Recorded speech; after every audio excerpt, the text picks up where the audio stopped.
Tun truma chuan pi bar le line te siam dan kan en ho dawn ani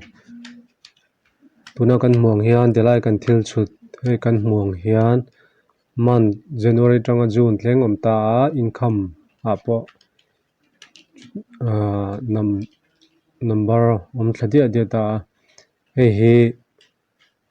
pi le line emaw bar ang khan kan siam dawn ta ni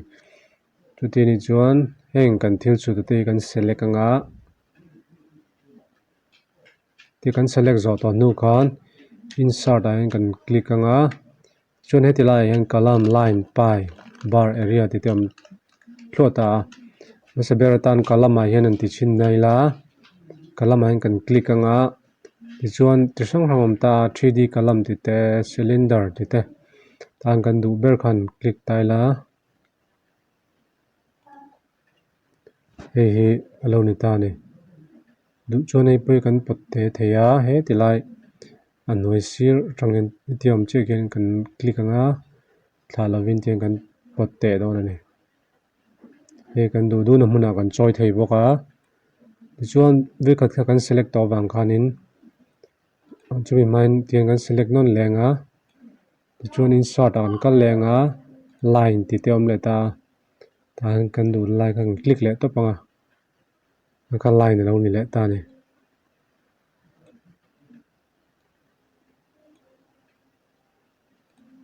chuan select leh tai la insert ah kan lenga pi ah hian ti hian kan duh lai kha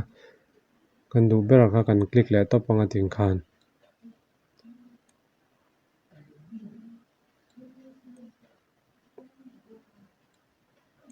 hei hi kan duh chuanin kan dah kan rem khawm hneih thei a tiang khian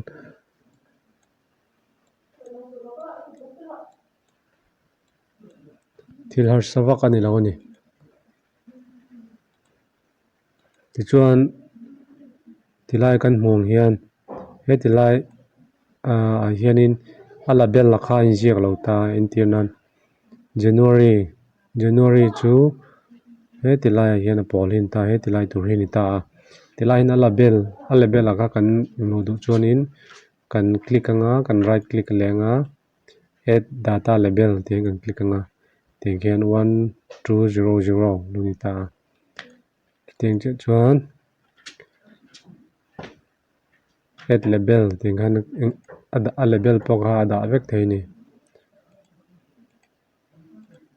heti lai ah pawh hian kan duh chuanin kan dah vek thei ni a label a kha tiang khian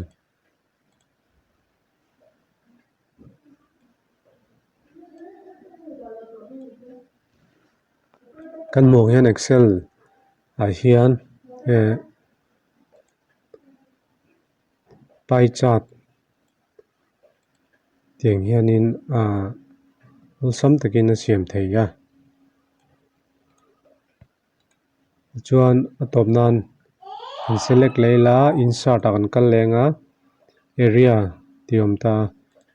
area hian kan duh ber khan click leh tawp tai la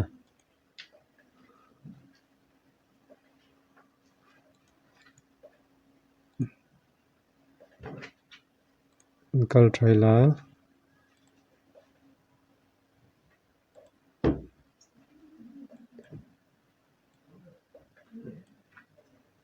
tiang hian kha pi leh bar te column kan ti leh line te siam dan chu lo ni ta ni